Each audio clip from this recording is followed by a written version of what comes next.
被困69日，智利礦工出生天。智利時間尋日凌晨0時10分，載住首個被困礦工嘅鳳凰1號拯救艙升上地面。礦工亞亞洛斯7歲大嘅仔激動大喊。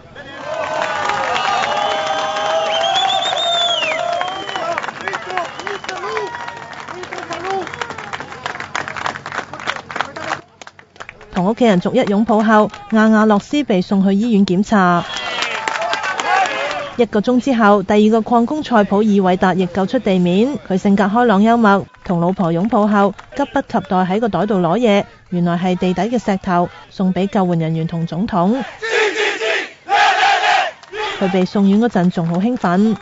當局之後陸續救出其他礦工，包括最老嘅63歲礦工郭梅茲。佢走出艙後即刻展示國旗，同老婆擁抱後又跪地祈禱。智利海軍製造嘅鳳凰1號升降速度大約每秒1米，由地底升到地面大約17分鐘。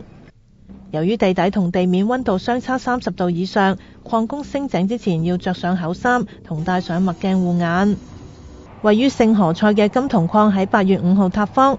17日後，當局先發現33個礦工奇蹟生還，之後靠啲管將糧水、藥物同埋影帶等掉落去俾礦工。